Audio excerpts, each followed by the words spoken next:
What is up, everybody, and welcome to episode 2 of Triple Threat Talk. I'm your host, Connor Ryan.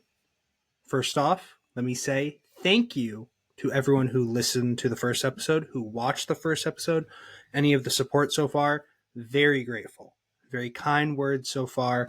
I was pretty nervous coming into it. I wasn't really sure of what it was going to feel like. Now I feel like I understand. I understand what to do a little bit more. I know what needs to be done. And I'm very excited to see the direction that it is going to lead.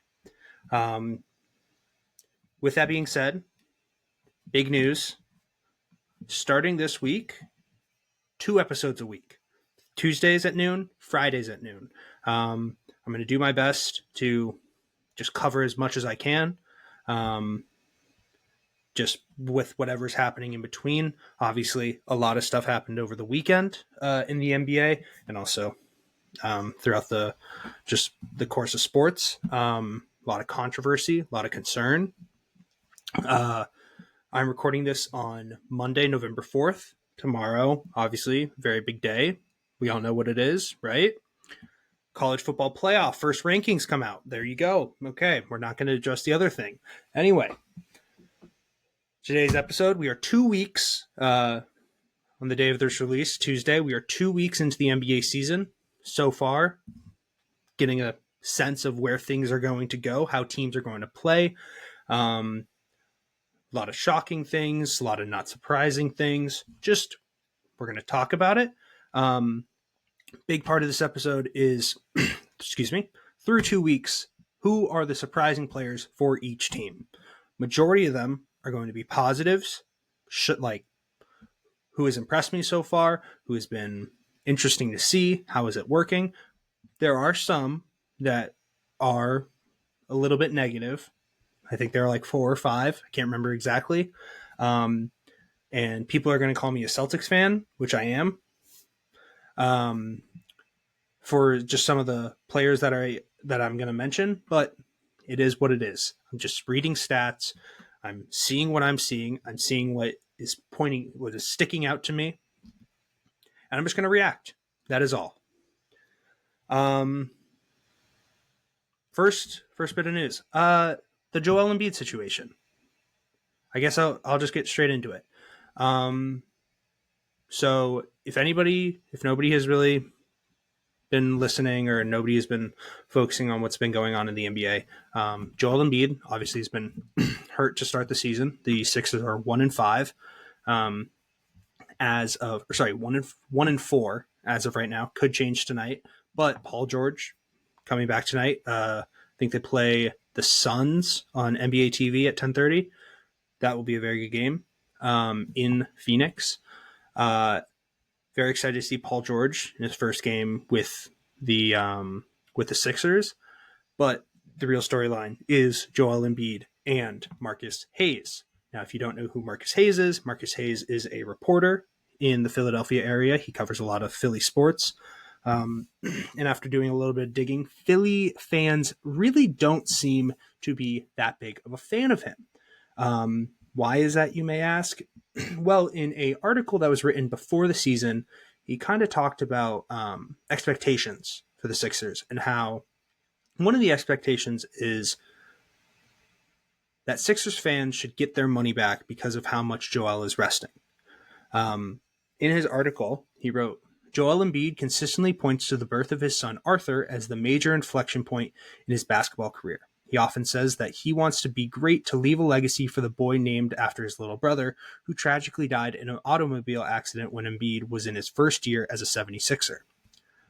Well, in order to be great at your job, you first have to show up. Embiid has been great at just the opposite. Now, in his 11th season, he consistently has been in poor condition. This poor conditioning apparently seems to have delayed his debut this season.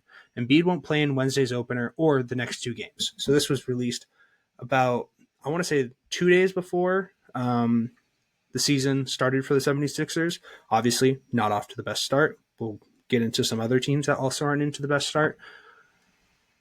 And then it led to the news on Saturday. I want to say Saturday. I think Saturday. Yeah, either Saturday or Sunday. I can't remember exactly. Of Joel Embiid getting in a physical confrontation with Marcus Hayes. I tweeted about this, and I tweeted about the aftermath from Elton Brand and Daryl Morey. Um, there is no place for violence in sports, none whatsoever. But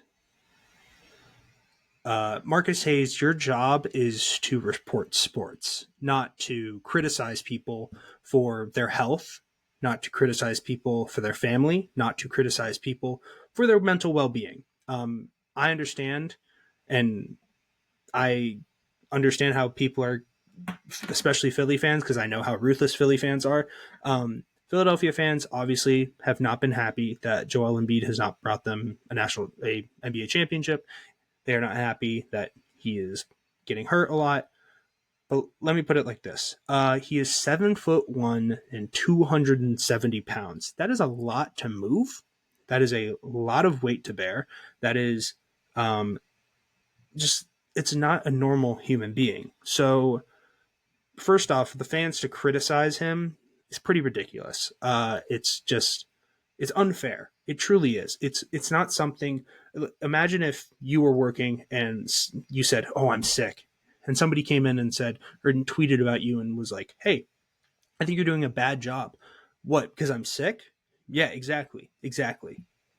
That's why I think you're doing a bad job, because you can't show up to your job.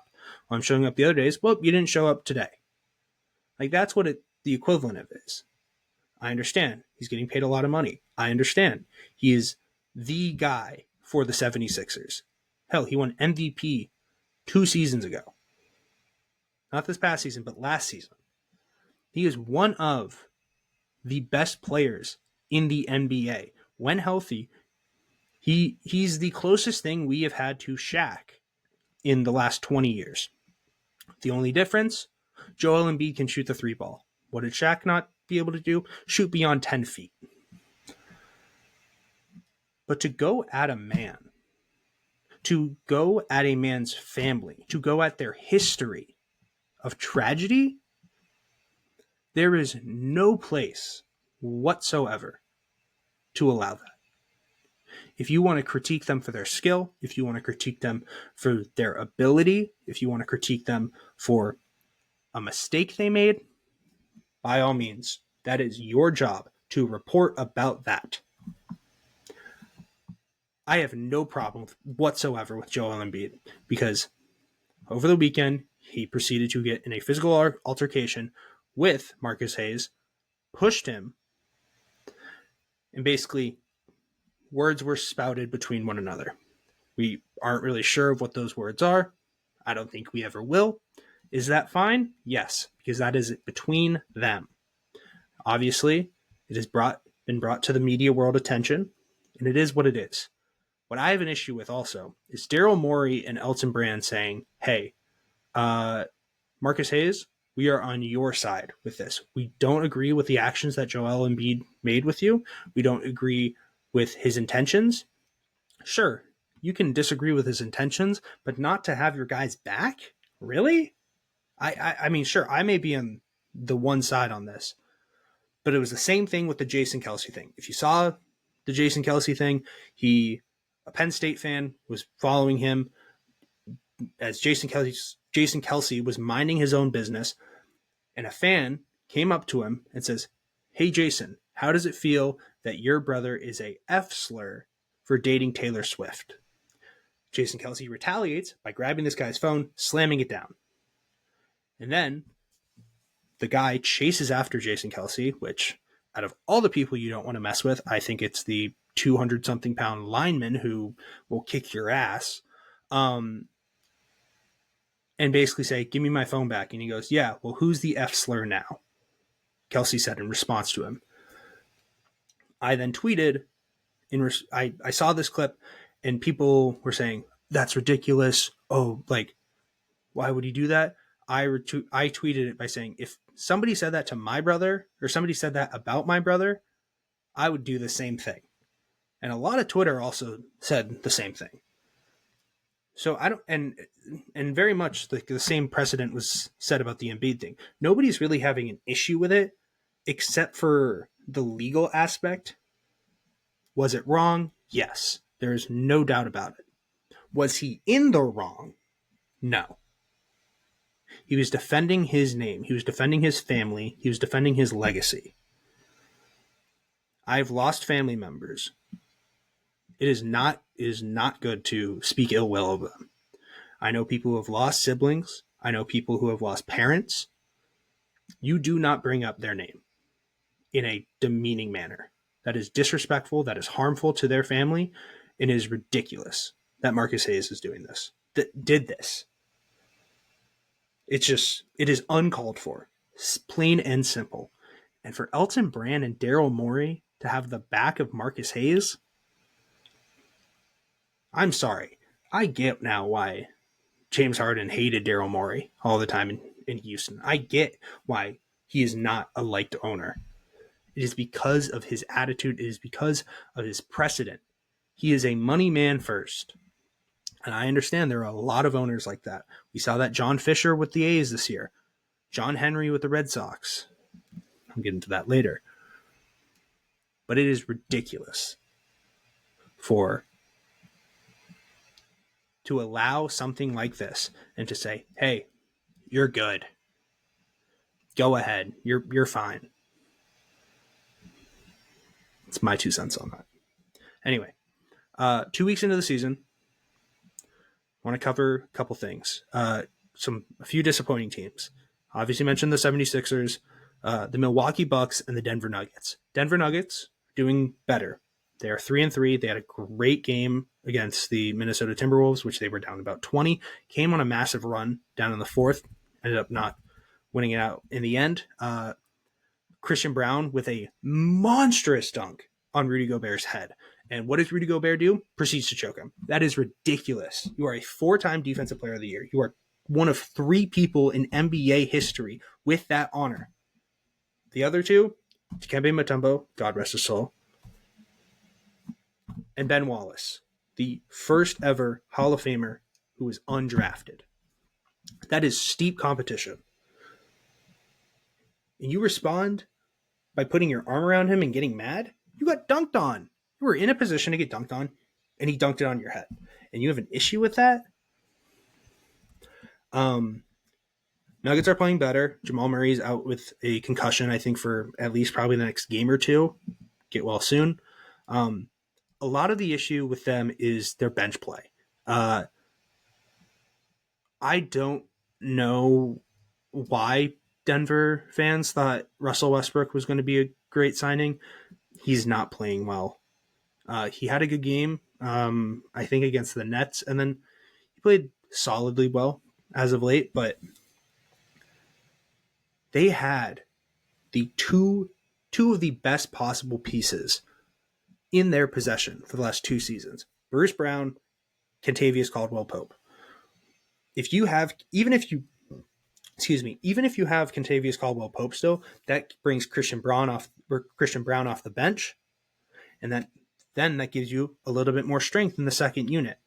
If you have Bruce Brown, same thing. You have another ball handler who can alleviate some of the stress on Jokic.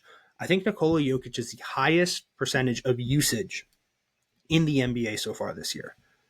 That is not sustainable. That is not something where you can go into May, go into April even, and say, hey, we know this guy is going to be carrying the ball at least 50% of the time. He's generating 50% of our offense or 50% of the motion within our offense. That is not going to last. That is an issue, and it needs to be solved quickly. Jamal Murray, you got paid $200 million. Once you are healthy, play like you just got paid $200 million. Aaron Gordon, you got paid a lot of money. Michael Porter Jr., you got paid a lot of money. These are 3 guys that if the Nuggets want to succeed, they have to figure it out. I don't know if we have seen a crash in a core, in a realization of a core that says, yes, we know this might be it. That is crazy. I remember people saying after they won in 23, they were like, oh, this is the team for the next 5 years. This is the team. They let Bruce Brown go. This is still the team. They let Kentavious Caldwell-Pope go. They bring in Russell Westbrook. They decide, you know what? Julian Strawther, Christian Brown. I'm spelt Braun, but it's Brown. Christian Brown, Peyton Watson. These three guys are more valuable than Paul George, who would alleviate so much stress off of Nikola Jokic's load. You get a dynamic wing scorer, you get a dynamic defensive player, you have somebody who you allow to help run your team, and you don't go for him? What are you doing, Denver? It is ridiculous. Like, you have the best player in the world. You have to take advantage of that. We saw that in the early years of Cleveland. What did they not do? They didn't take advantage of it. They signed an aging Antoine Jameson. They signed an aging Shaquille O'Neal. So Zydrunas Ilgauskas was not built to be a number 2. He was a clear number 3 option. Forced to be a number 2. What do we expect? I understand they got the ring. Nikola Jokic is playing at an MVP level. But you cannot keep an MVP caliber player on a team that is going to sit around 500. That's not good. I love the Denver Nuggets. I lived in Colorado for a couple years. I went to a Denver Nuggets game this year. Or last year. Yeah. They're a fun team to watch. Watching Jokic play is so entertaining. You know what's not entertaining? Watching them lose. Milwaukee Bucks. There have clearly been some games that Damian Lillard has not played like Damian Lillard. But the issue is not him. And I understand people are going to be quick to say that Darvin Ham and Doc Rivers are going to be the main people taking the fall, which is fair. It is the lack of a bench. It is the lack of depth beyond Giannis and Dame. It truly is. Brook Lopez is not playing to the level that he should be. Bobby Portis is not playing to the level he should be. Taurean Prince, who I will get to, is playing to the level, but not getting the recognition. Gary Trent Jr., the acquisition that was brought in to help with their defensive level on the backcourt, to take care of the best guard, is not playing well, not shooting well. All right? They don't have a lot of youth. Marjon Beauchamp is going to be gone after the season. Andre Jackson does not get enough time to where he looks comfortable in the offense. I mean, they just do not have the tools right now to succeed. And it is really tough to see. We have all seen the rumors. Giannis is going to leave. I saw a thing. I saw a post on Twitter, and it was like plus 120 odds for Giannis to join the Miami Heat. We don't know what he's going to do. That is purely just hyperbole. That is purely just somebody thinking like, oh, we know what's going to happen. It's not. We don't know. Will it happen? Maybe. I don't know. But the fact of the matter is, the Milwaukee Bucks, if they want to contend in the East this season, they have to get better. They have to be stronger. They have to be more balanced. This isn't the 2010s. This isn't the early 2010s, the late 2000s, where you can have two guys and ride off into the sunset. We saw it. How did the Celtics win? By having three core guys in KG, Paul Pierce, and Ray Allen, having a great facilitator in Rajon Rondo, having a defensive big man in Kendrick Perkins, Voldemort, he who shall not be named, and having the bench to back it up. Eddie House, James Posey, Leon Poe, Brian Scalabrine. 4 key pieces to the 2008 Celtics team. That is 16 years ago. You can't just win off of having 2 or 3 guys. You have to be top to bottom. That is why the Celtics won. Sure, people can say they're a super team. That's fair to say. Why? Because Brad Stevens brought in what he knew needed to win. He traded away a fan favorite in Marcus Smart to get an interior defender who also can stretch the floor, create spacing, allow for more driving kicks, allow for better interior defense. A 7'3" monster named Kristaps Porzingis.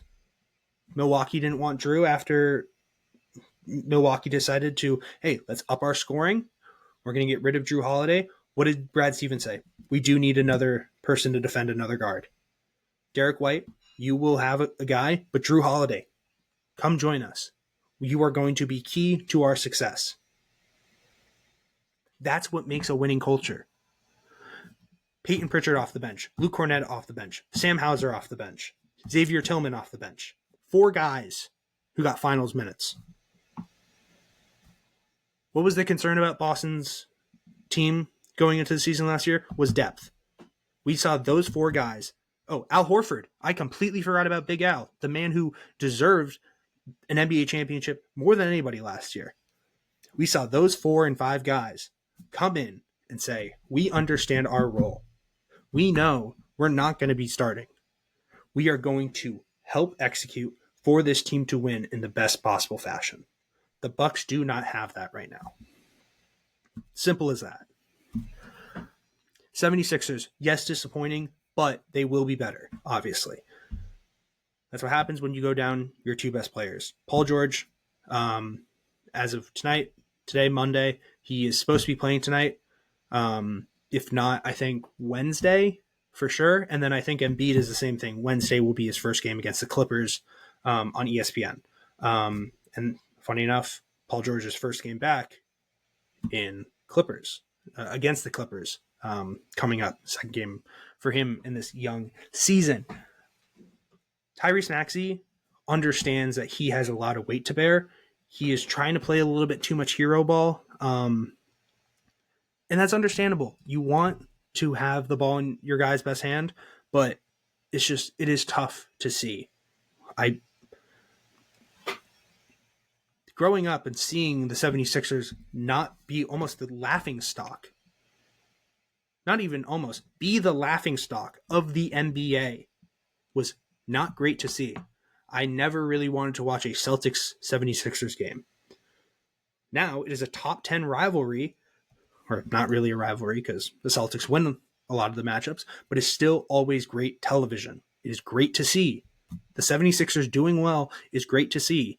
When Joel comes back, when Paul George is healthy, when they get into their chemistry, they're going to be a top team in the East. There is no doubt about it. Let's shed some positive light now, all right? Still got 2 undefeated teams. And those are the 2 teams I want to talk about. Talk about the Celtics on another day. You know how much I love them. If you follow me on Twitter, @TalkinTriple, you know, I live tweet the Celtics. I talk about what I see, what I like, what I don't. I talk about them enough. These 2 teams deserve love. The Cleveland Cavaliers and the Oklahoma City Thunder. Cleveland Cavaliers. The Cleveland Cavaliers are 7-0 for the first time 7-0 for the first time, I think since before, it's the first time they're 7-0 without LeBron being on their team. It's a pretty ridiculous stat. It is crazy to see how well they are playing as a team.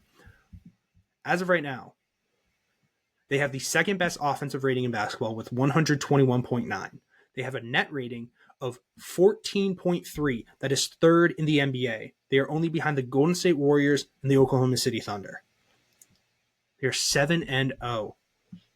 Okay? Why is that?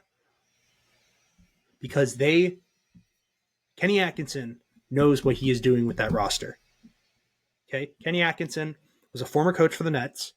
Then, after the Nets fired him, took a step back, decided, hey, I need to reevaluate where I am at in regards to my team and how we play.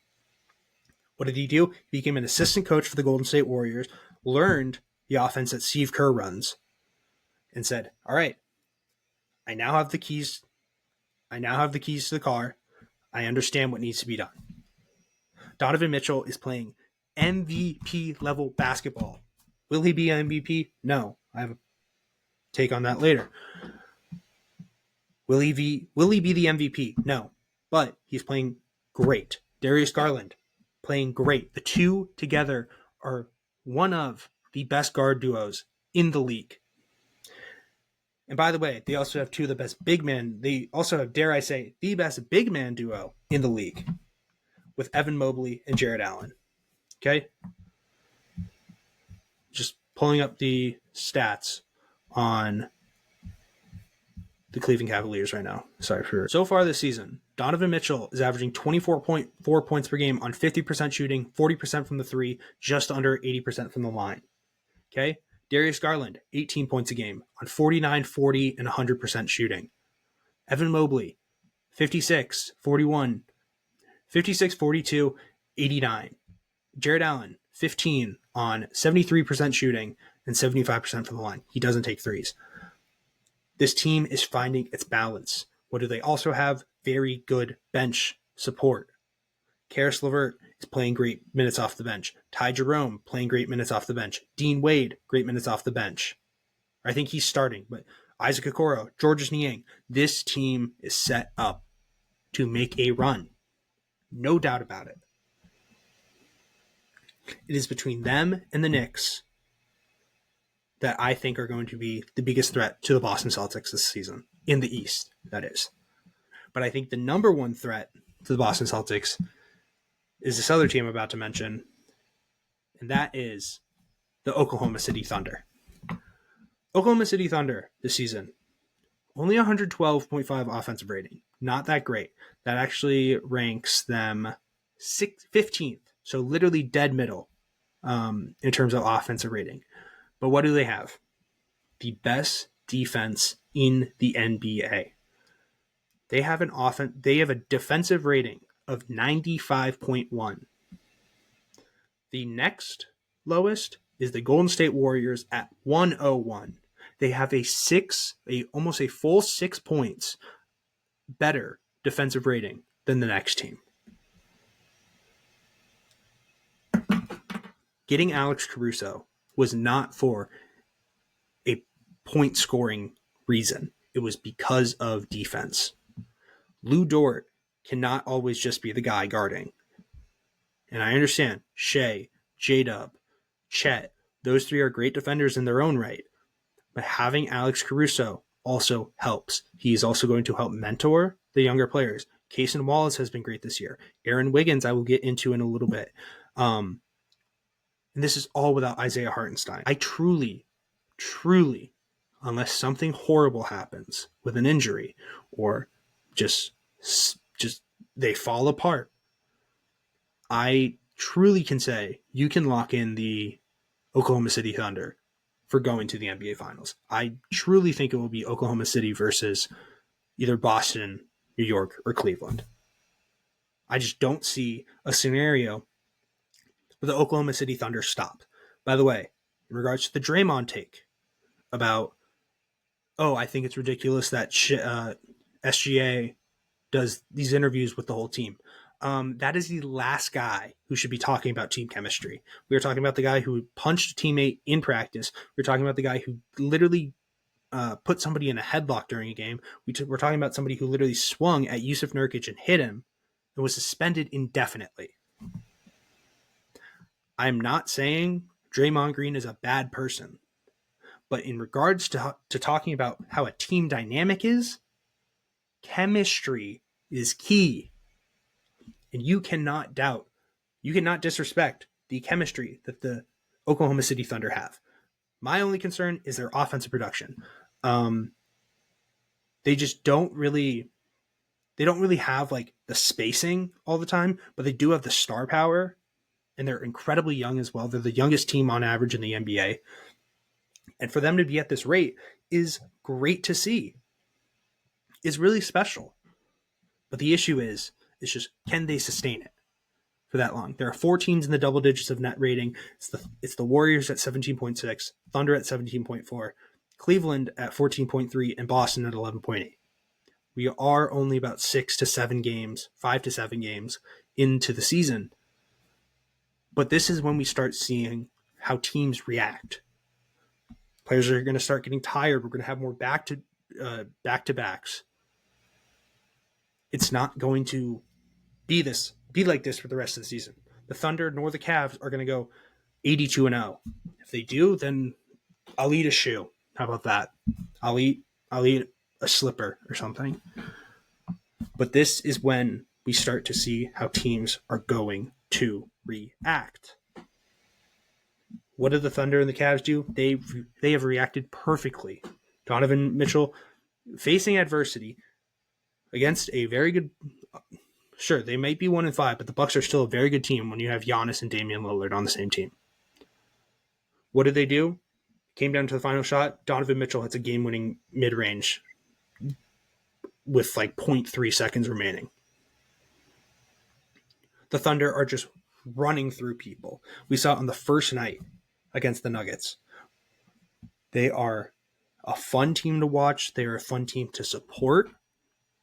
And it is great to see their success. But if anything, this season it's going to be dictated by the injuries. It's as simple as that. It's really tough to see. Injuries are going to happen. They're a part of basketball.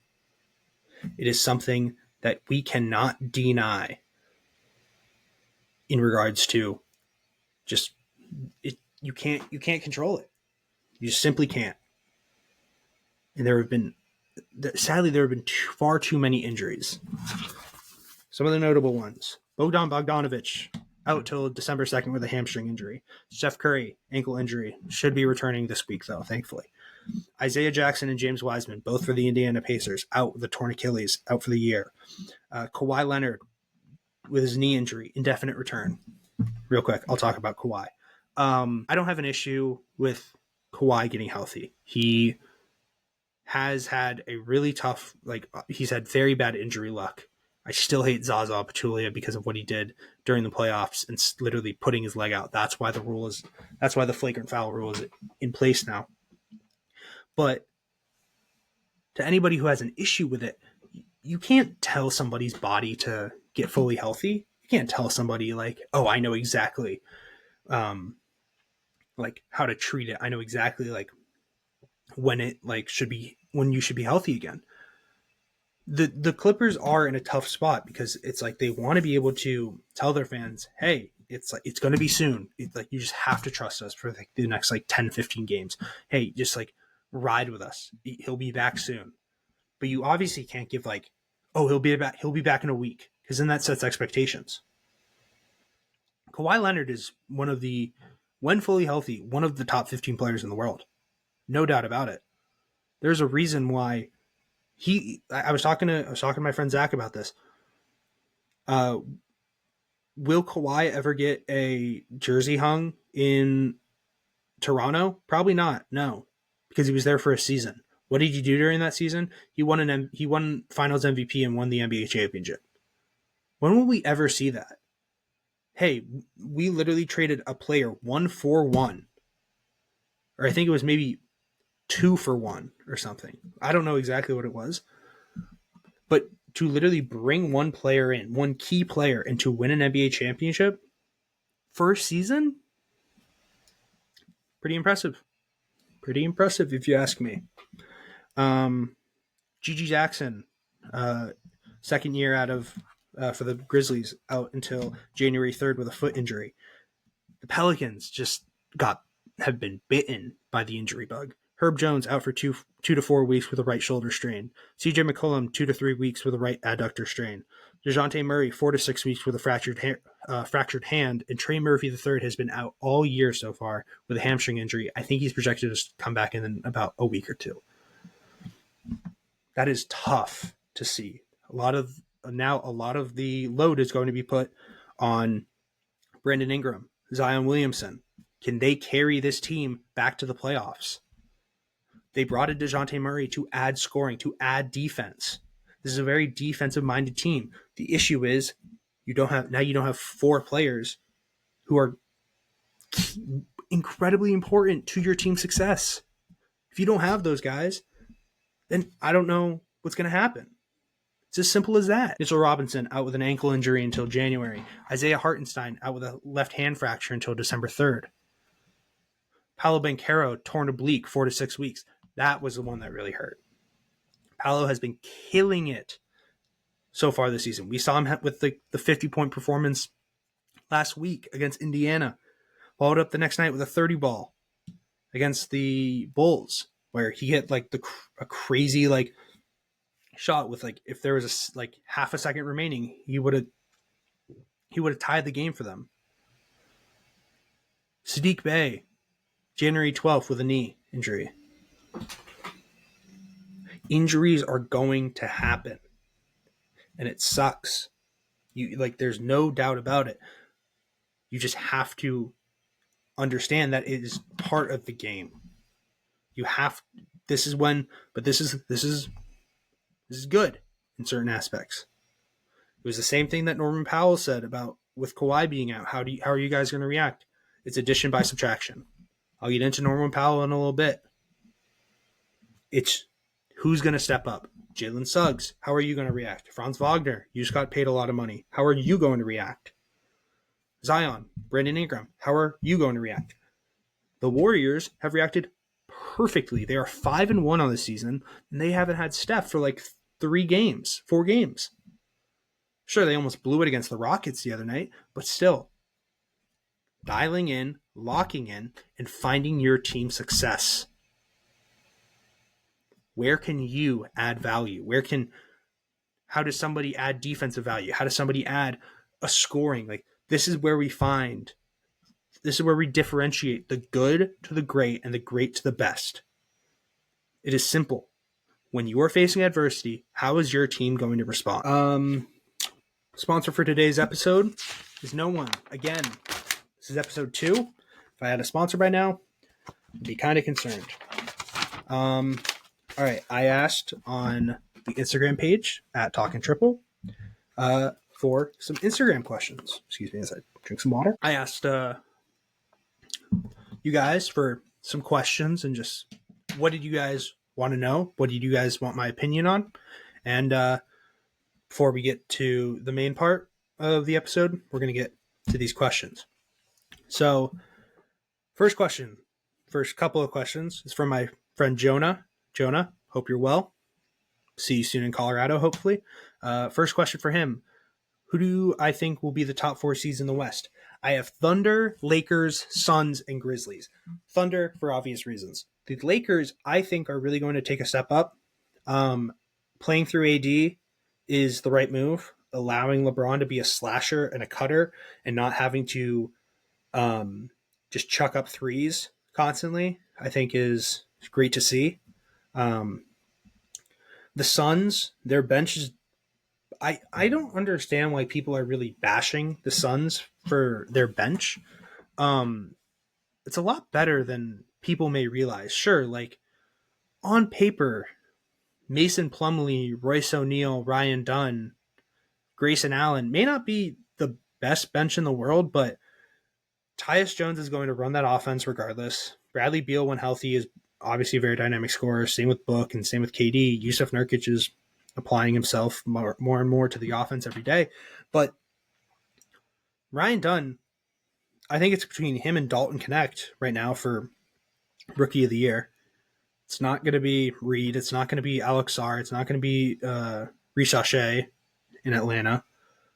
Those are the 2 guys who have really stepped up. Ryan Dunn especially. Like, Ryan Dunn was horrible at shooting when he was at Virginia, and now he's one of a serviceable 3-and-D guy already. That's awesome to see. Dalton Connect. By the way, sorry for all of the jumping and stuff, but how does Dalton Connect fall to the Lakers? I need to talk to... I wish I could talk to all the GMs and say, hey, I understand the idea of potential.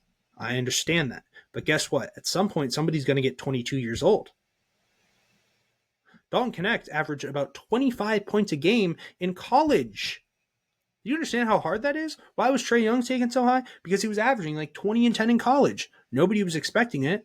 Sure, on paper, if you see a 170, 180-pound guy who's like 5'11", why would you take him? Oh, it's because he's one of the best shooters and also one of the best passers in that draft class. And that's the same draft class with Luka. That's why the Mavericks and the Hawks did that trade. Like literally straight up, basically 1-for-1. They both won. Suns to the finals? I don't think so. I think they will have a pretty good shot for sure. It'll be interesting to see how with the rest of the season plays out, but it's just the Thunder are too deep. Like Kevin Garnett said, like they have 13 dogs, and they are not wrong. The crazy part, missing Isaiah Hartenstein. Nikola Topic, I think it's Nikola Topic, like their draft pick from the season, is like one of the most pro ready guys. It's just he won't be playing all year because of knee surgery, which out of all the teams to go to, like that's a pretty good one to go to. Cason Wallace, SGA, J Dub, like that's three guys who he can look up to. Alex Caruso, who he can look up to and say, these are my mentors. These are my guys who I think I can like trust and be my role models. And that's awesome to see. Like I wouldn't be shocked if like the Thunder become the team to beat for the next like 5-10 years. And obviously they have like 10 draft picks and 10 first round picks in the next like 3-4 years. Like 15, I can't remember exactly. Jonas, final question. Is this Giannis's final season in Milwaukee? I'm going to say a bold take. Yes. But he shouldn't be the one to blame. It should not be put on him. That man was drafted by Milwaukee. He wasn't even at like a draft table. He was in like the audience. He has truly built himself to become a superstar. Like if you look at the picture of Giannis from when he was drafted to what he looks like now, just leagues different. Leagues. That is how he became a superstar. He worked and worked. He got that city a championship. He got them multiple MVPs. He is going to be a Milwaukee legend. How does Milwaukee respond? How does the Milwaukee front office respond? By basically saying, hey, we aren't going to give you the assets that you need to get back to that spot. And that is horrible to see. Giannis is just one of the most intriguing players to watch. Watching him play, his ability to get to the hoop, his ability to force contact, his ability to even play make has improved drastically over the years. And that is just a tough thing to see. Where does he go? That I don't know, because I think we'll get a little bit better of a view, obviously, as things progress and we get further along in the season. But I think as of right now, we are witnessing the final season of Giannis Antetokounmpo in a Milwaukee Bucks jersey. For my friend Parker, thoughts on the Knicks? I really thought the Julius Randle and Karl-Anthony Towns trade was just going to be like kind of 1-for-1 kind of thing. I thought the biggest part of it was losing DiVincenzo. They haven't missed a beat. My only concern for them is the bench, other than Juice McBride and Mitchell Robinson once he gets healthy, or most likely Josh Hart will probably get pushed to the bench, which in reality is probably the best spot for him, being the sixth man. Once Mitchell Robinson comes back, that alleviates a lot of the defensive stress that Cat has to put on himself. But so far they've been great, 3-2 on the season. I can't remember who their other loss was to. Let me just take a quick look at this.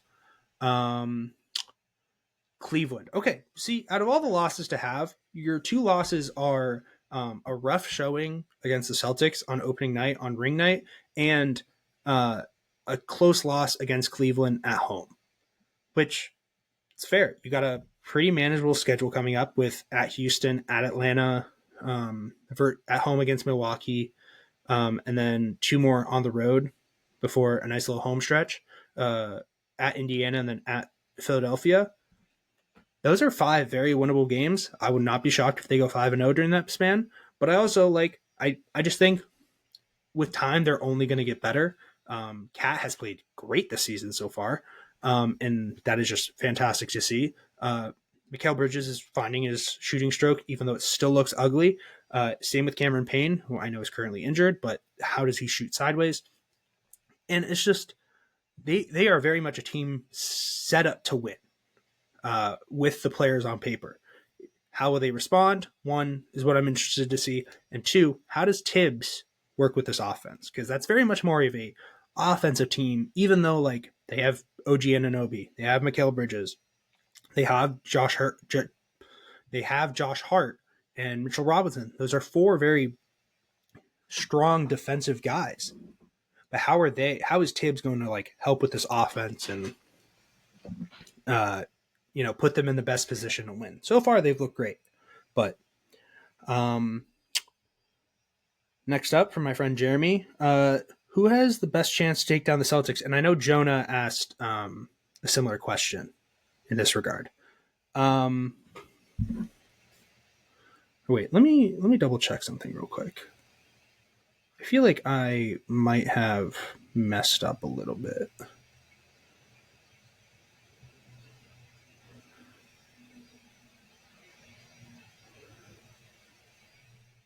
No, okay. I'm good. No, never mind. Yeah, we're good. I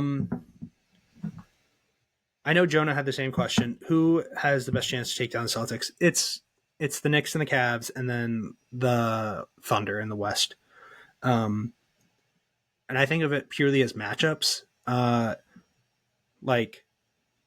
With the Cavs, it's Drew and Derek are always going to be in a tough spot or tough defensive battle with Darius Garland and Donovan Mitchell. And then just you need Kristaps to face off against Cat. You need Kristaps to face off against Mobley and Jared Allen. Sure, the Celtics saw the Cavs in the playoffs last year. They were without Donovan Mitchell for a couple of the games. So I think those will be the good, really interesting matchups to see. Obviously, if the Celtics play like they did against the Knicks, then I feel pretty good about their chances. But it is what it is. The games against the Thunder, for sure, though, are going to be must see TV, and I think that will kind of give us a test in regards to what this season is going to look like. Let's see what else is on here. From Cully, good friend of mine from Eagle Hill, Jason Tatum for MVP. Would love that. I don't think you will. I think he'll finish in top 3. Who the third one is, I don't know. I think Shea Gilgeous-Alexander is going to win MVP. A lot of it has to do with just team dynamic. It very much is Shea is the one, and then it's Chet, and then it's J-Dub and Caruso and Cason Wallace, Lou Dort, everything like that. It works through Shea. With the Celtics, it's it can work through JT, it can work through JB, it can work through Derek White, it can work through Drew, it can work through Kristaps, hell, Peyton Pritchard. There are 5 to 7 guys on the Celtics where it's yo, this guy's cooking, let's get it to him, let's run it through him. With the Thunder, it's it very much is it's Shea, and then it's Chet, and then it's J-Dub at times, but it's majority of the times it's going to be, I'd say majority of the times it's going to be Shea who will have the opportunity. And I just think with the record, and I think he's going to probably average 30 points, 6 assists, or 7 assists, 6 rebounds or something. Just have a very balanced year, also being a very good defensive player as well. And I just think that will put him over the top in regards to the MVP conversation. Will LaMelo Ball lead the Hornets to a playoff spot this season? No. Unfortunately, no. LaMelo, though, has played great. I made a tweet about it. I think he's averaging 29, 7, and 6 like 29 points, seven assists, and 6 rebounds. On pretty solid shooting as well. But get a pretty solid draft pick this year. Do not be shocked if the Charlotte Hornets are in playoff contention in like 2 years. Charles Lee has them in the right mindset and overall the right culture.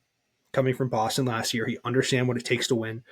Trey Mann, who I will get into in a little bit, is playing incredible off the bench. Brandon Miller is always going to continue to get better because this is his third year, I think. Second year. My bad. Second year in the league. And I just think they need like a more established big man. Like Nick Richards isn't that great. Going in with a lineup against the Boston Celtics with Grant Williams at your center doesn't really like kind of wow me. I will talk about this real quick. The Grant Williams stuff, it was just ridiculous. Jason Tatum with about 2 minutes remaining, had the ball in transition about half court. Grant Williams comes full speed like a linebacker and hits him shoulder to shoulder, knocking him both to the ground. Shout out Jaylen Brown for the way he reacted and just the regard of like, yo, that's my guy. Like, I understand, like we were teammates, but like, what the hell was that? JT gets right up, just walks past and goes, hey, we're good, and just get ready to take his free throws. But to expect like, and that was the first of the back-to-back in Charlotte for the two teams. If you like for Grant Williams, if you think like everybody's just gonna be like, yeah, oh hey man, like yeah, we're good, like oh like we're chill. What? No, you're not. You literally said before the game, hey man, like I hope they come over. Like I got some wings, like I got dinner plans with them. And you're questioning why they didn't want to have dinner? Huh. I wonder why. Oh, it's probably because you hit their number one. You literally blindsided a guy. And then you like basically hit him again the next night, and then you like try to like block Derek White from getting the ball, and then you flop and everything like that. So to think like he is like just chill with them and everything, just pretty ridiculous. But Charlotte is in a very good spot for sure. I think it's just like they need like one or two more pieces. And also LaMelo has to work on his defensive ability. That's how the Celtics won those games, where just like Jalen or Jason just like, all right, I got LaMelo on me. I can just go to the lane or get to like an easy post hook shot and just like kind of just back him down and win. So, but Charlotte will be a very good team in the coming years. I'm looking at the questions right now, and I got a question, late response from my dad. Who was your favorite NBA player growing up and why? Kevin Garnett. I started watching basketball like consistently because of the 07-08 Celtics. Obviously, like I was very fortunate to see them win an NBA championship, but like I remember there's a sports store about like 10-15 minutes away from my house, and I remember I was going to get my basketball shoes for the season, and I saw these green and black Adidas high tops, and it was like sleek. It almost looked like patent leather, but right behind it was an ad, and it was Kevin Garnett with his wingspan out, and I was like, oh my god, that is a basketball player. Like he truly, like his passion, his energy, just his overall purpose for the game and why he wanted to succeed so badly it gave me chills as a kid. Like obviously like Paul Pierce was the Boston Celtics, but like having KG was just so cool to see, like watching him firsthand, watching his ability to move, his trash talk, his defensive ability, his rotations, just the overall like understanding of everything, and getting to watch him talk about the NBA now is just the coolest thing in the world.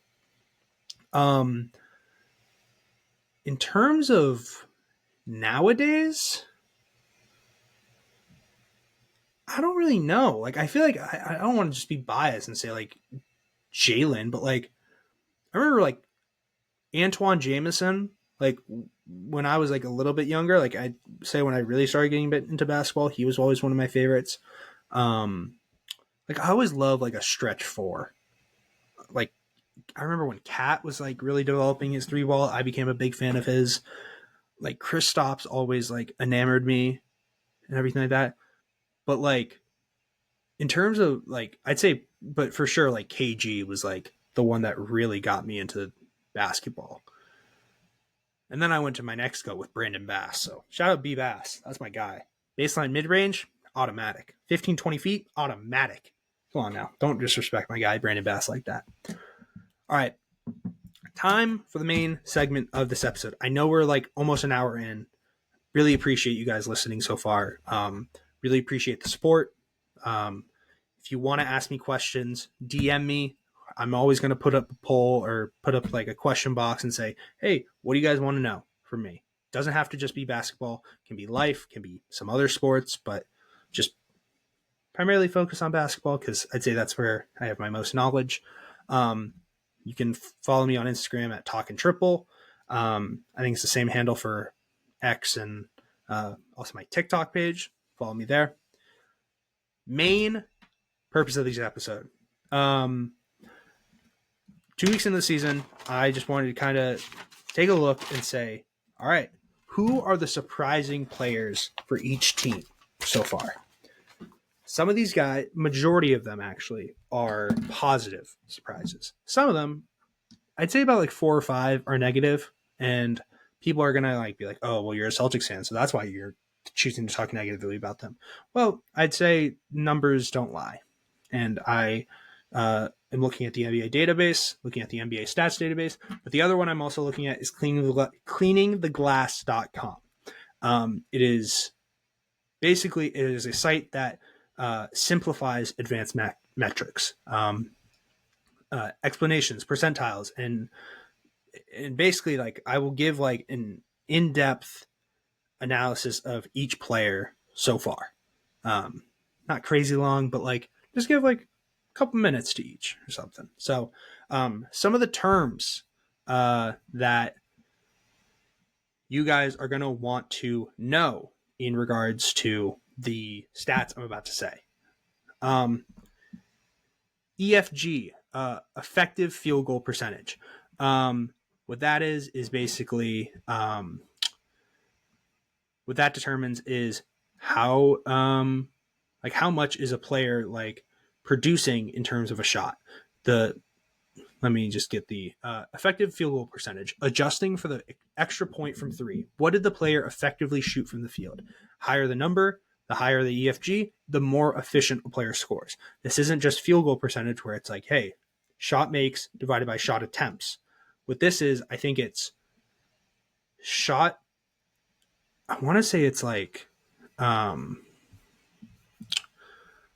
want to say it's like 1.5 times for the 3-point attempts, then like times the total makes. I can't remember exactly, but it basically is saying like, hey, if you have a high number, like this is like efficient scoring, kind of in a way. Usage rate, just how much you have the ball in your hand to help basically your team out in terms of here. Let me just exactly get the usage rate. A player's usage rate attempts to measure how much of a team's offense the player is responsible for. This isn't necessarily a good or a bad thing. That depends on whether the player is using that offense efficiently. But it does not give you a sense of how much offense responsibility the player is shouldering. A player with a very low usage rate is not creating much on offense. They're more of a role player, while a player with a very high usage rate is an offensive focal point. Okay. Let's see some of the other ones. PSA, points per shot attempt. How many points this player scored per shot attempt? This is the number that I'm going to be saying with is based on 100 shot attempts. So it's like, I think it's kind of like if you have 100%, like if you take only twos and you have 100% effective field goal percentage, then your PSA would be 200. Like that's like the most simple explanation of it. It's basically saying like, hey, per 100 shots, how many points are you like projected to score? So higher number, just overall better. Assist percentage. How often is this player making an assist to a teammate? How much of their passes result into an assist? Turnover percentage, pretty simple. Player's turnover percentage tells us what percentage of a player's used possessions end up as a turnover. So if you have like a 3% turnover rate, that is incredibly good. If you have a 15% turnover rate, that's not very good. Some of the other ones, let me just pull it up.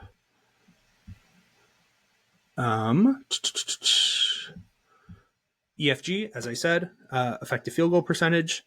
The overall equation is EFG equals 2 pointers plus, so the amount of 2 pointers made, plus 1.5 times 3 pointers made, divided by field goal attempts. So, field goal percentage from 2, field goal percentage from 3, free throws, assisted rate, how much of their shot, how much of their makes are coming off of assists, playmaking, are they creating their own shot, are they catching and shoot? Like what is this? Like what is it telling us, kind of? And then for defensive side, the primary ones I'm going to use are block percentage and steal percentage. Block percentage is how often the player blocked a shot when an opponent was attempting one, and steal percentage, how often was a player, how often the player got a steal when he was on defense. So, for example, if your steal percentage is 2, for every 100 defensive plays, the player would average about 2 steals. So that's kind of, I'm using points, rebounds, assist, natural shooting percentages, and then those are kind of the more advanced metrics that I'm going to use as well. We're going to go in alphabetical order. I understand. Just bear with me. I will explain a lot of the stuff. So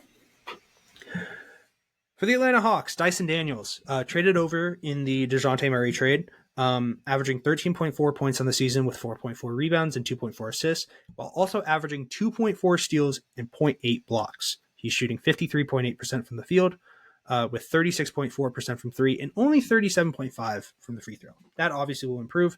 If it doesn't, then it's kind of a concern. Actually, not kind of. That's a lot of a concern if you are historically shooting worse than Shaq. He has a 58.5% effective field goal percentage, which is in the 76th percentile of his position, which I think is like wing combo guard. 41% of his shots are taken at the rim, which is the 88th percentile. And 11% of his shots are from corner 3, which is 72nd percentile. But his main draw is the defense. He has a 1.5% shocked block rate, which is a 92nd percentile, and a 3.5% steal rate, which is in the 100th percentile. You are not going to have a great game offensively against Dyson Daniels, and he will also hurt you on the other end. He's been great for Atlanta. He's provided that extra spark. He's provided that driving kick aspect with Trae Young, and I think he's just in a much better situation in Atlanta. Trae Young, Dyson Daniels, and Jalen Johnson are the 3 guys that you got to build around. That is a good team and will be set up for the future. For the Boston Celtics, Peyton Pritchard, 15.7 points per game, 3 rebounds, 2.6 assists, with 1.3 steals per game, averaging 45% from the field on shooting, 44% from 3, and 92% at the line, with a 16.6% usage rate that is only in the 22nd percentile, but a PSA of 118, which puts him in the 79th percentile for his position of point guard. Incredibly impressive. That means he is scoring at a high rate when he gets the ball in his hands, which he doesn't have the ball in his hands a lot. Why? Because he's probably the 5th option, 6th option most of the time in terms of the total team. Most of the time on the court, he's like 3rd or 4th. So overall, very, very good. He has a 70.7 effective field goal percentage, which is in the 100th percentile for point guards. I think there is only 2 or 3 players who have a better one in general. So great to see from Crypto P. 83% of his shots are threes. The defense knows what he's going to do. He doesn't care. He's a quirked up white boy who's going to take that three and drain it in your face. That's what Crypto P does. It's as simple as that. 2.1% steal rate, which is 70th for point guards in that percentile. And this is a pretty interesting one. 2.8% field goal offensive rebound rate, which puts him in the 63rd percentile overall. But he's 4th among point guards. So he isn't just going to shoot the three. He's going to play great defense. He's going to also help your team out by getting the extra possession. I saw a play the other night, literally grabbed an offensive rebound off of a miss, passed it to Luke Cornett, flashed up to the left wing. Cornett kicks it to Hauser. Hauser realizes he doesn't have the shot, kicks it to Pritchard. Pritchard, bang. Simple as that. That is simple offense. Brooklyn Nets, Dennis Schroeder, 19.9 points per game with 3.1 rebounds and 7.4 assists with 1.4 steals per game. He's shooting a very, very efficient 51.1% from the field with 52.3% from three, 87% from the line. He has a 138.9 points per possession or points per score PSA, which is in the 92nd percentile. Hold on a second. Let me just pull something up. Sorry about this. Points per shot attempt. Sorry. He has a 138.9 points per shot attempt, which is 92nd percentile. His assist rate is 33.3%, which is in the 88th percentile. Every 3 passes he makes is going to lead to points. That is extremely effective and extremely efficient. With a 65.9% effective field goal percentage, putting him in the 92nd percent range, a 17% assisted rim makes, which is in the 92nd percent range, and then 9% of his, I think it's 9% of his makes are from the mid range, which puts him in the 96th percentile. 9% of his shots are mid range, 96th percentile. Dennis Schroeder has had a great season so far, and the stats have the value to back it up. Obviously, Cam Thomas is the primary scorer for that team, but you need somebody to get him the ball. He's going to be coming off of pin downs, going to be coming off of back screens, you name it. Cam Thomas is coming off a screen. Who's passing it? Who's passing it to him? Dennis Schroeder. Charlotte Hornets, Trey Mann. Oh my God. I get to say my piece about Trey Mann. I don't even have to look at the stats. Don't even care. He is so good. He is leading the league in bench points currently. The fact that he is a bench player is pretty ridiculous. I actually don't know what would happen if the Hornets started Trey Mann and LaMelo together. Just last year, he was averaging about 3 points per game for the Oklahoma City Thunder. This season, through 6 games, 19.2 points per game, 3.3 rebounds, 3.5 assists, 46.7% from the field, 44.4% from three, 100% from the line, with a usage rate of 27.7%, which is in the 76th percentile. He has a 3-point percentage of 44.4, which puts him also in the 76th percentile. Assisted shots rate is 35%. Great moving off the ball, put him in the 92nd percentile, and he is doing a great job. He's doing a great job moving off the ball, allowing LaMelo to run the offense. But if he needs that guy, Trey Mann is going to be there to pick up the pieces. Also, just the swaggiest guy in the NBA right now, trying to be the next Allen Iverson. Next up, Nikola Vucevic. I'd like to start this off with an apology. Nikola Vucevic, I was wrong.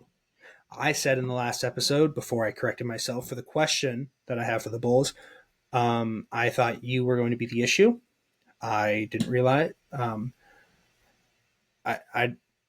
didn't know your game like that. I didn't. Simple as that. So far in the season, 21.5 points per game, 11 rebounds, 3.3 assists on 55.2% shooting, 50% from three with a 95% free throw rate, 134.4 points per shot attempt, which puts him in 75th percentile, 16.7% assist rate, 75th percentile for big men, 63.2% effective field goal percentage, which puts him in the 73rd percentile, and in the 77th percentile of 3-point shooting for big men. I think overall 77th percentile, but he's one of the top big men shooters. And 93% of his threes come off of assists. He plays a lot of trailer in a lot of the fast break. Boom, spot up shooting. That's where he's most effective, right on the left wing. Just great to see so far from Voos. Again, not everyone is going to be, not all of these are going to just be role players. Some of them are stars, like this one. Evan Mobley for the Cleveland Cavaliers, 17.7 points per game, 8.6 rebounds, 2.7 assists on 56% shooting, 42% from three, with an 89.5% free throw percentage, averaging 1 steal a game and also 1.6 blocks. That's great to see. I mean, Evan Mobley is being effective in his job, not only taking care of the ball, making his shots, rebounding the ball well, but also being a defensive nightmare to play against. He has a 22.3% usage rate, which is 73rd percentile for bigs. He has a 2.8% block rate, which is in the 80th percentile, and also has a 30% and one rate, which is in the 70th percentile. Everybody had questions. How are they going to handle with Jared Allen, Evan Mobley? Are they going to keep one? Are they going to trade Mobley? Kenny Atkinson knew what he was doing with this team the moment he got that team, the moment he was handed the keys, and he is doing it well. And Evan Mobley is a huge, huge part of that team's success. First failing star for the Mavericks, Luka Doncic. The numbers won't say it, but I will. Luka Doncic is averaging 28 points per game on 8.5 rebounds, 6.2 assists a game, on 40.4% from the field, 31.1% from deep, and 75.6% from the line. Luka has a 35.6% usage rate, which puts him in the 89th percentile, with a 97.8 points per shot attempt. That is in the 19th percentile. You want to be the higher number in terms of the percentile. That ain't good. He has a 43.9% effective field goal percentage in the 22nd percentile, and that is not good. We saw how bad he was defensively last season in the NBA Finals, and I know people are going to kind of call me out and say, oh, you're only saying this because you're a Celtics fan. Did you not? Go watch the tape. I watched all 5 games. Luka became a traffic cone most of the time. He was not effective on defense. What is his biggest asset? His shot creating ability, his shot making ability. What is he not doing effectively? Shot creating and shot making. He's creating shots. He's taking about 25 shots a game. He's not making them. Simple as that. But shout out Kyrie, though, for shooting 58.8% from three. It's pretty damn good. Pretty damn good, if you ask me. I mentioned him earlier. For the Denver Nuggets, Christian Brown, 14.5% or 14.5 points per game with 5 rebounds, 2 assists, also 1 steal and 1.2 blocks per game. On 52.5% shooting, 42.1% from 3, and 88% from the line. He has a 13.9% usage rate, which is in the 28th percentile, but a points per shot attempt of 126.1, which is in the 60th percentile. He has a 59% effective field goal rate, in the 55th percentile, and for guards, he has a 1.7% block rate, which puts him in the 90th percentile. Christian Brown has developed himself as a great defender. He learned from Bill Self how to become a great defender at Kansas, and it is great to see him flourishing in the NBA. I knew he was going to be good the moment that he stepped it up in the national championship against, I think it was North Carolina. Yeah, it was. It was North Carolina. I know ball sometimes. For the Detroit Pistons, Jaden Ivey. I don't understand what Monty Williams was doing in not really having a lot of Jaden Ivey and Cade Cunningham working together. I think I saw something where it was like last season it was like a 73% of the time they would play together. This year it's like 97% of the time they play together. So very much working well in tandem with one another. Jaden Ivey so far this season, 18.7 points per game, 4.6 rebounds, 3.6 assists, 1 steal per game on 44.2% shooting, 38.5 from 3, and 77.4 from the line. Now, I know what you're saying. That's not crazy good. You're right. It's not. It's what lies beneath it that makes him so good. 25.8% usage for point guard puts him in the 33rd percentile. Not really getting the ball a lot because Cade is the primary ball handler for that team. But when he gets the shot, he's making up for it. 120.8 points per shot attempt, which puts him in the 74th percentile for point guards. 56.3% effective field goal percentage, which is 74th percentile, and 51% of his shots at the rim. 51% of his shot attempts this season are at the rim. That puts him at 96th percentile. He is driving to the lane. He is cutting. He is slashing. He is doing his role as a two-man. He understands he doesn't have that great of a three ball. And what is he doing? He's making up for it. He's getting to the lane. He's getting free throw attempts, and he is taking good shots. For the Warriors, Buddy Hield, 22.2 points per game with 4.2 rebounds and 2.5 assists on 51.6% from the field, 51.7 from 3, and 90 from the line. 1 point and also averaging 1 steal a game.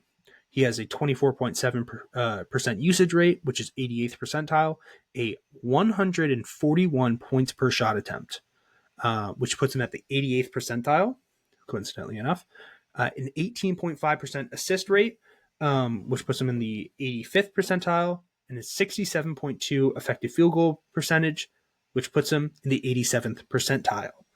He's also being a very solid defender this year. Everybody was worried about the Warriors losing Clay. Buddy Hield said, I got this. I'm a three-point shooter. I may not be the historic three-point shooter that Klay Thompson is, but God damn it, I can shoot. What has he done? He has shot the ball well. And that is incredible to see. One of my favorite players out of college coming out of Oklahoma. And just those buck teeth, man. Those buck teeth. For the Houston Rockets, Tari Eason. So far, Tari on this season so far is averaging 11.5 points per game with 4.5 rebounds and 1.5 assists and 2.2 steals per game.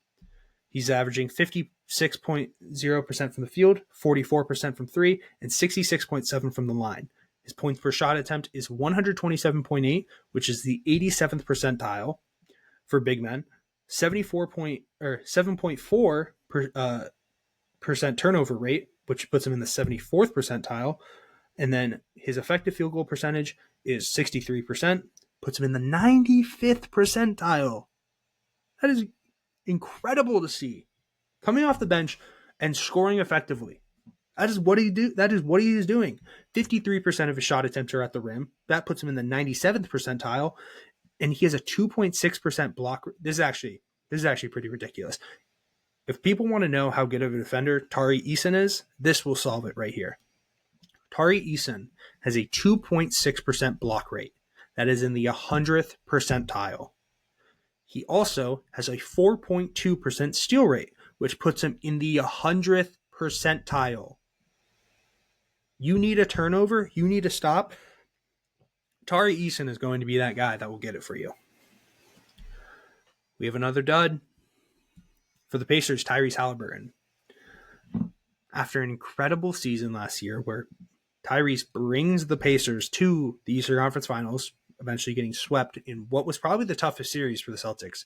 Sure, getting swept doesn't really sound that tough, but in reality, the margin of error was very low for the Celtics, and the Pacers played them great all series. Tyrese Halliburton so far this year, 14 points per game with 4.5 rebounds and 7.3 assists, also averaging 1.2 steals per game. He is shooting 33.7% from the field, 24% from beyond the arc, and 78% at the stripe. He has a 23.9% usage, which is 60th for his, which is in the 60th percentile for his position, point guard, and a points per shot attempt of 93.3, which puts him 8th percentile. There are 92% of the players have a better points per shot attempt average than Tyrese Haliburton. There are people who are calling this man the fourth or fifth best point guard in the league. These numbers do not back that up. He is a 31 point, but what he lacks in shooting right now, he's also making up for in playmaking. He has a 31.7% assist rate, which is the 84th percentile, but his effective field goal percentage is 42.2. That is 8th percentile. If the Pacers want to succeed this year, they have to have Tyrese be the Tyrese of last year. It is simple as that. Los Angeles Clippers, Norman Powell. I said it earlier. Norman Powell said, hey, this is addition by subtraction, not addiction. Addition by subtraction. And he has shown that.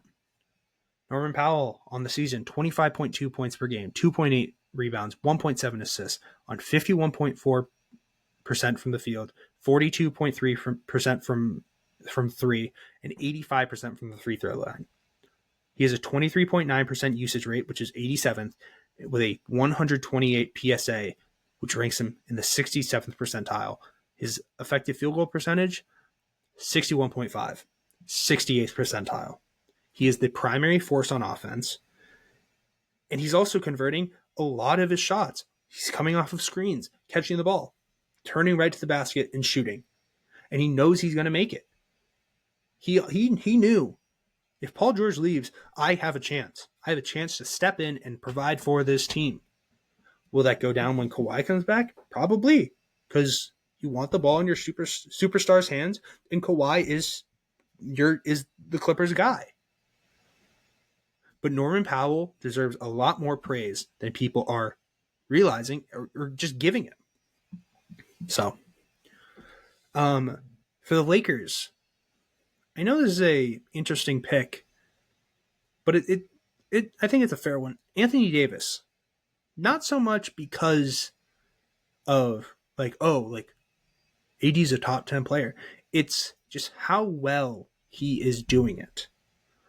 Anthony Davis on the season, 32 points per game, 12 rebounds, 3 assists, with 1.8 steals and 2 blocks per game, while also shooting 57.3% from the field, 25% from 3, so not great, but 79% from the line. He has a 28.9% usage rate, which is 95th percentile. He has a 129% PSA, or 129.9 PSA, which is 67th percentile. He has a 14.4% assist rate. His playmaking is getting better. He is seeing the floor better. LeBron is playing in the second role where he's able to cut, flash, just overall not have to worry so much about the load being on him. He's moving more freely. And once the defense collapses on AD because of how much he's scoring, Austin Rivers in the corner, Rui Hachimura in the corner, D'Angelo Russell on the trail right behind him. He's opening up the offense.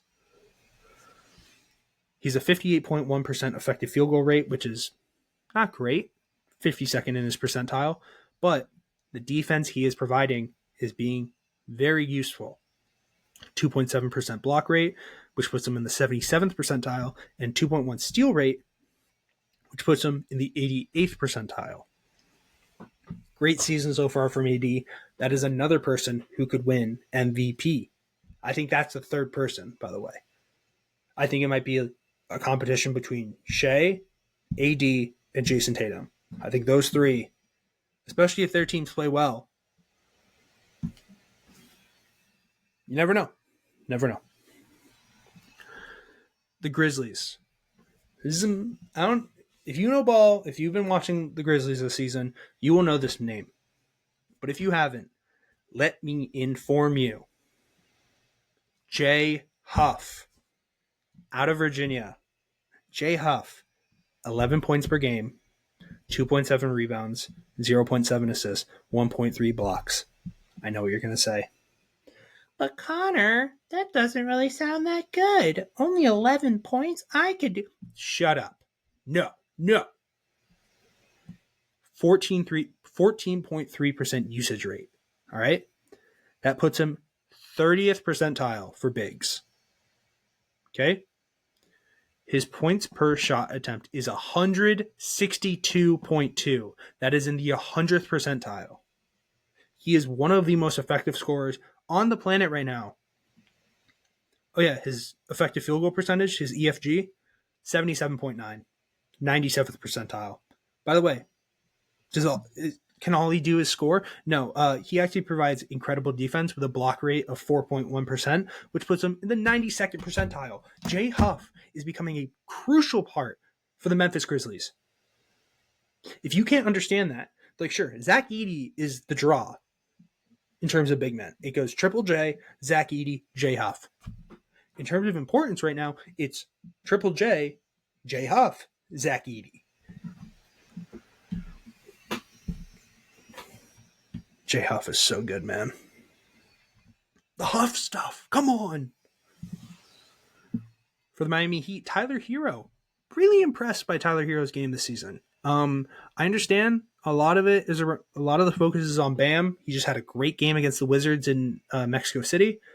But just, oh my God, Tyler Hero has been playing great. 21 points per game, 5 rebounds, 4.4 assists, with shooting slashes of 48% from the field, 44% from 3, and 78% at the line. He has a 26.1% usage rate, which is 95th percentile for a combo guard wing, which is a lot, but he is making defenses pay for it. He has a 128.4 points per shot attempt, which is 70th percentile, and a 61% effective field goal percentage, which is 62 percentile.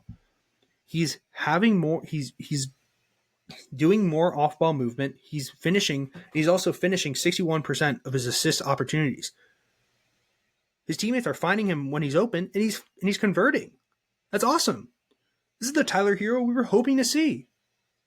Like, he's a player that deserves a lot of respect for the position that he has been in. The Miami Heat were a team focused around Jimmy. And in the last, I'd say, year or two, they've been focused around Bam. Is this Tyler Hero's time? Just maybe. Milwaukee Bucks. Taurean Prince. I understand what I said about the Bucks earlier, kind of just being a Giannis and Dame show. Taurean Prince, though, deserves a lot of credit, and I'll tell you why. Only 9.9 points per game with 5.3 rebounds, 1.7 assists, 1.3 steals per game, 56.8% from the field, 54.5 from 3. He hasn't taken any free throws yet. He has a 9.3% usage rate, which puts him, I'm so sorry about that, which puts him in the 3rd percentile for wings. I think wings and forwards, with a 145.9 points per shot attempt PSA. That puts him in the 92nd percentile. You kidding me? That's a bad man right there. His effective field goal percentage is 73% flat. That is 97th percentile. This is all coming off the ball. He is not creating his own shot. He is using what is given to him, and he's reacting and making the shots. He also has a 1.9% steal rate that puts him in the 83rd percentile.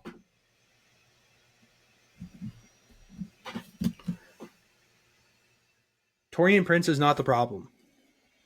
He is putting up the numbers that he is given to him. He is doing it well. He's doing it effectively. It's as simple as that. Shout out Taurean Prince, man. Timberwolves. Julius Randle. I'm shocked I'm saying this, in all honesty. I was concerned about Julius Randle at the beginning of the season. I really was. I was worried about, especially after the first game, they just did not look crazy effective. I thought their offense looked clunky. I thought He just was not going to be a good fit for them. I thought trading away Cat was going to really diminish their offense. But I've been pleasantly surprised. Julius Randle so far this season, 22.8 points per game, 6.8 rebounds, 4.8 assists on 59.5% shooting. Yeah, that's a 9. 50% from the field and 78% from the stripe. He has a 25.3% usage rate, which is 86th percentile, but he also has a 141.2 PSA, which puts him in the 89th percentile. He has a 24% assist rate. He has a 66.7 effective field goal percentage, which puts him in the 87th percentile. And also, 48% of his shots he's getting assisted on. He's helping convert shots that when he gets the open take. Teammates are creating for him, and he's finishing 92 percentile. The only flaw is he's horrible defensively. That was something that I didn't realize was Cat is actually like pretty average defender, like not horrible. Julius Randle is really bad. Yeah, it's not great, but hopefully that will improve. Another negative for the Pelicans, Zion Williamson. And this is kind of where it really has to change, especially with the lack of DeJounte, Herb, Trey Murphy, and CJ McCollum. Zion Williamson so far this season, 21.4 points per game, 8 rebounds, 5.6 assists, 1.2 blocks on 44% shooting, 33.3 from 3, and 61.7 from the line. He has a 34.1% usage rate, which is in the 98th percentile for bigs. He has a 101.9 PSA, which is 19th percentile. He is playmaking a little bit more, though. He is not a little bit more, actually, quite a lot. He has a 28.6% assist rate, but he is shooting very poorly. He has a 46.7 or 46.4 effective field goal percentage, which is 17th percentile. His shot accuracy at the rim is 55%. As a big, you take majority of your shots at the rim. He is in the 14th percentile in that regard. That is not good. Zion, you want your team to make it to the playoffs? Let's figure it out. Simple as that. For the Knicks, Miles Deuce McBride. Really was just very happy with how he played during the first game against the Celtics, and he kept up with that pace for the season. 12.8 points per game, 2.2 rebounds, 2.4 assists, with 1.2 steals, 52.2% shooting with 46% from 3, and 67% from the line. Just needs more attempts. 17.4% usage rate, which puts him in the 56th percentile for combo/point guards, with a 136.4 PSA. That is the 81st percentile. He also has a 14% assist rate, which is really solid, puts him in the 71st percentile, and an 8.2% turnover rate, puts him in the 80th percentile. 66.7% effective field goal percentage, 83rd percentile. All of his mid-range shots are self-created. There are 0 assists that come from his mid-range, which is really impressive.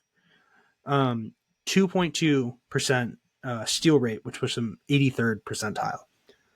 He is going to have to be the bench for the Knicks this season. It's going to be really tough for them to make it far without having extra production. If any of the first 5 guys don't really have that great of a night, or if 2 don't have a great night, Deuce McBride is going to be called in and say, yo, we need like 10, 15 points. We need you. And he's going to do it effectively. He's not going to waste shots.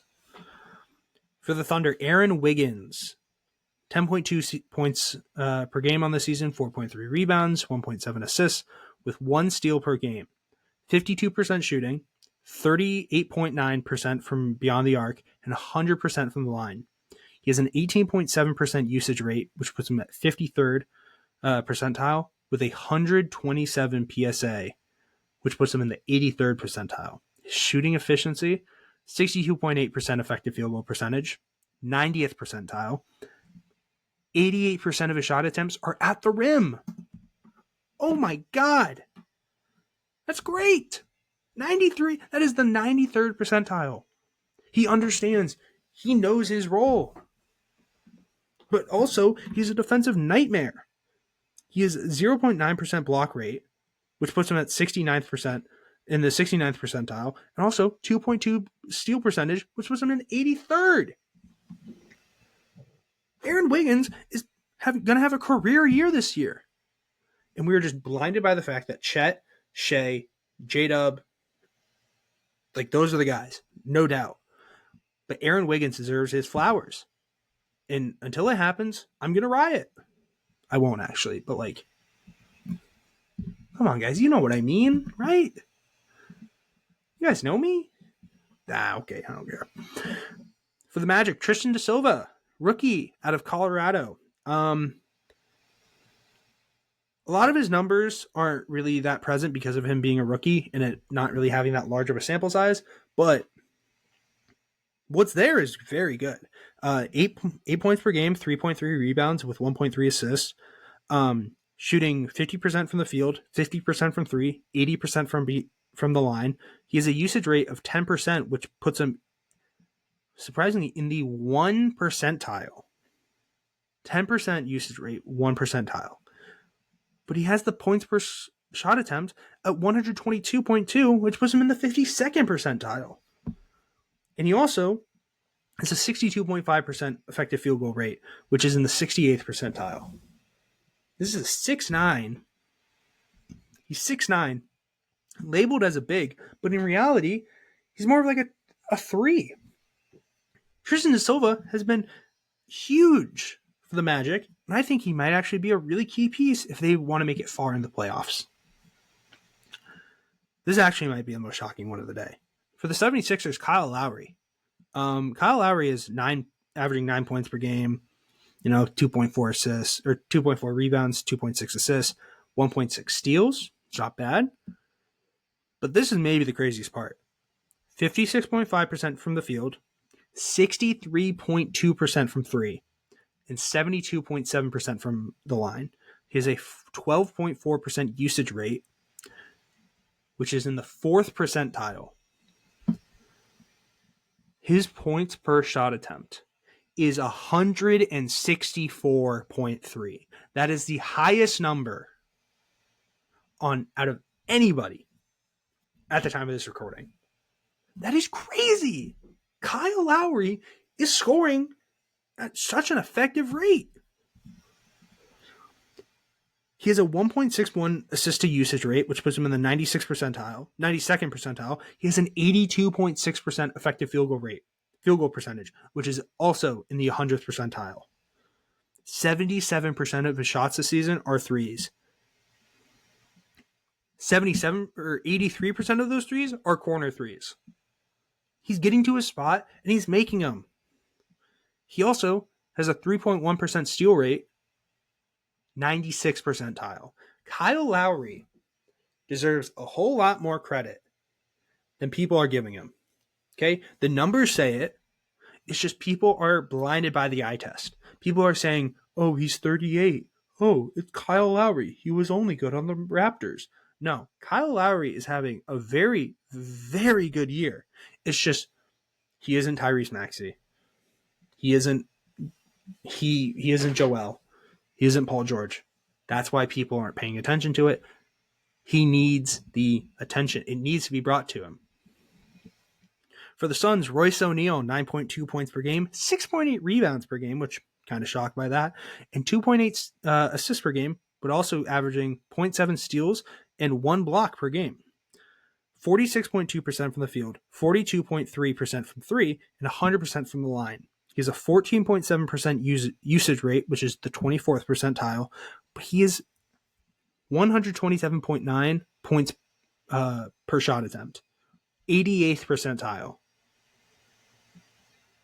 It's pretty damn good. Pretty damn good. 16.8% assist rate, which is 71st percentile. 60.3% effective field goal percentage, which is 79th percentile. He is shooting 67% from the corner three. 2 out of every 3 shots that Royce O'Neal takes in the corner from 3 is gonna go in. Simple as that. And his block percentage is 1.6%. That's a 93rd percentile for his position. Royce O'Neal is just having a sneaky good year. It's as simple as that. He's a savvy vet. The Suns do have a bench. I don't understand why people are like kind of just like backing away from it. Royce O'Neal, Grayson Allen, Mason Plumlee, Ryan Dunn. That is a second unit that I trust. For now, at least. I understand. We're 6 games in. The fact of the matter is, the Suns have a bench. I think we're just afraid to acknowledge it at this point. Sorry about that. Need some water. Another bad one. Trailblazers. Scoot Henderson. Man, just not been good. 13.3 points per game, 3.1 rebounds, 4.9 assists, 41% from the field, 29.2% from 3, and 81.5% from the free throw line. A 26.5% usage rate, which is rather low for a point guard for obvious reasons. It's not very good. In the 44th percentile with a 98.8 points per shot attempt. That is 22nd percentile. He makes good passes, 32.1% assist percentage, 67th percentile, but he has a effective field goal percentage of 45.1. That is the 30th percentile. He hasn't gotten a block all year, and his steal percentage is 0.9. 15th percentile. 85% of point guards are more likely to get a steal than Scoot Henderson. That is not good. That is not going to help the Portland Trailblazers win basketball games. And that is what they need desperately. Simple as that. Sacramento Kings. Domantas Sabonis. Domas, you are pretty good year. 21.5 points per game, 13 rebounds, 6.3 assists, 62.2% from the field with 50% from beyond the arc, 81.6% from the stripe. He has a 22% usage rate, which is 70th percentile for his position, and 140.2 points per shot attempt, 87th percentile. He also has increased his playmaking. He has a 24.8% assist percentage, which is 94th for his position, and 66.2% effective field goal percentage, which is 86th for his position. The only downside of Domantas Sabonis' game, not very good defensively. He'll get a lot of boards, but just one-on-one matchups, he's not great. This one hurts to be a negative. For the San Antonio Spurs, Victor Wembanyama. I don't know how people were calling him a top 10 player. Or I understand he's going to be great. I know he is. Like, he's one of the best players in the league. Or he will be one of the best players in the league. 18 points, 9.8 rebounds, 3.2 assists, 1 steal, 3 blocks. Defensively, dare I say, one of the best defensive players already? Like, just his length, his height, obviously, like, we all know that. He's already one of the best defensive players in the league. If you can't understand that, then you aren't watching basketball. You are just not seeing it. He has a 28.5%, 42.7% from the field, 22% from 3, 92% from the stripe. He has a 28.5% usage rate, which is 94th percentile for bigs. He has a 108 points per shot attempt, which is 30th percentile. He has 47.8% effective field goal percentage. That is 22nd percentile. 41% of his field goal attempts are threes. That is 78th percentile. He is shooting 22% from three, 6th percentile from three. In the entire NBA, 6th. Does somebody want to explain to me why the 7'4", 7'5" freak, that is Victor Wembanyama, is almost half of his shots are from 24 feet out on average? Somebody want to explain it to me? Because it doesn't make sense. This is the year that he has to figure out. Does he want to be more like Joel Embiid and Giannis? Or more like Kevin Durant? Because right now, the Kevin Durant arc is not really working that well. Simple as that. He's shooting 25 of 97 from three. Like, it's not good. It's not good. But he does have a 5% block rate, which is 95th percentile for bigs, and a 1.4% steal rate, which is 67th percentile for bigs as well. Last three players. Thank you for everybody for sticking with me. If you've made it to the point in this episode, I really appreciate you. Text me your favorite song. Boom. There you go. And tell me a joke. I don't know. Raptors, RJ Barrett. Shout out Ben Britton. One of my roommates from when I was in Florence last summer. He kind of put me on RJ Barrett watch, and I'm glad I noticed. 28.8 points per game, 5.8 rebounds, 7.3 assists. That kind of is like the most shocking part to me. Really wasn't expecting that from RJ so far this season, but 49.4% from the field, 46.2% from deep, 68% from the line. That's fine. 34.1% usage rate, 100th percentile for his position, which pretty shocking. But he is backing it up. 117.3 points per shot attempt, which is 64th for his position. 64th percentile. 33.7% assist rate. That is 100th percentile. 57% effective field goal percentage. That is 69th. He gets to the rim with 44% of his attempts, but only finishes at a 65% rate.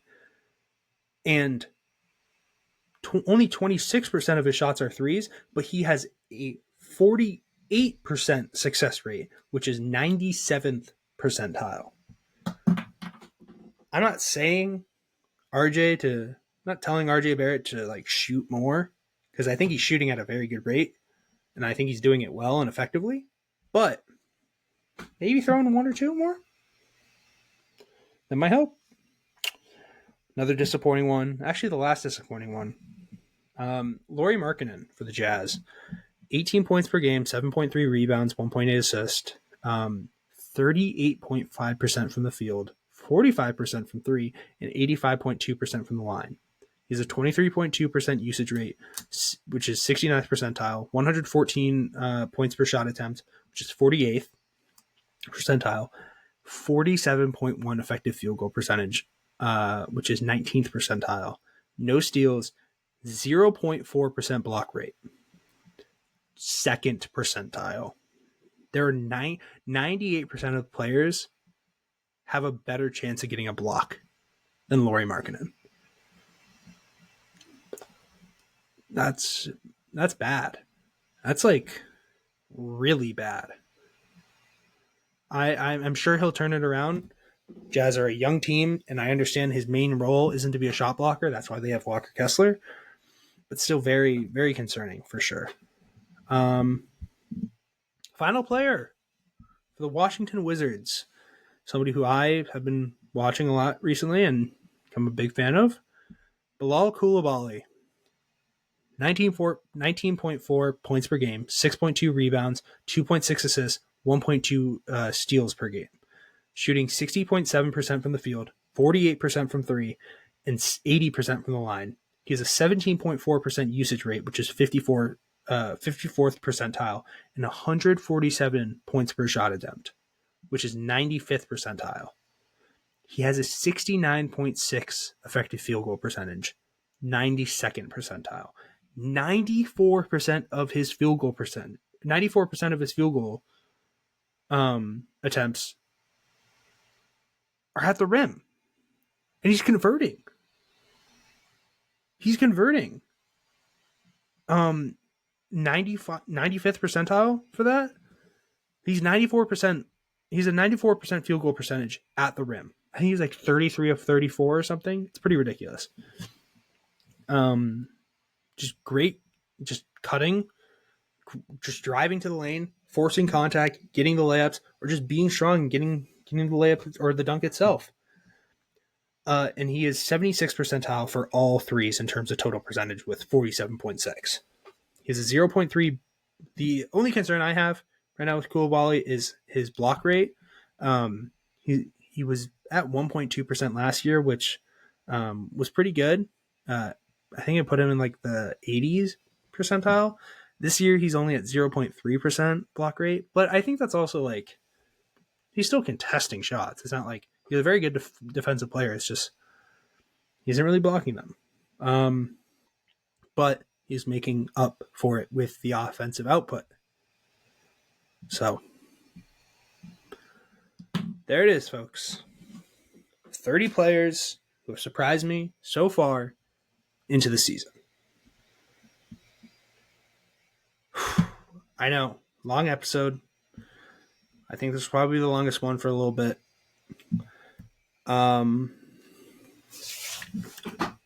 Yeah, just really appreciate all of you. If you're still tuned in listening, you're the best. Just, you're the best. Please like and subscribe if you're seeing this on the YouTube. If you're seeing this on Spotify, I hope you enjoy. I hope you had a good car ride or however you listen to this or whatever you're doing. Just really appreciate it so far. Loving, just having a lot of fun doing this. I hope you guys like the clips. Hope you guys are following all the media pages. If there's any questions or any concerns, just anything overall, feel free to reach out to me. You know where I'm at Talkin' Triple on, I think, all of my pages, I want to say. Let me double check, actually. At Talkin' Triple on X. At Talkin' Triple on Instagram. And let me see here. And on TikTok at Triple Threat Talk Pod on there. I hope you all have a great day. And shout out Luke Ridnour.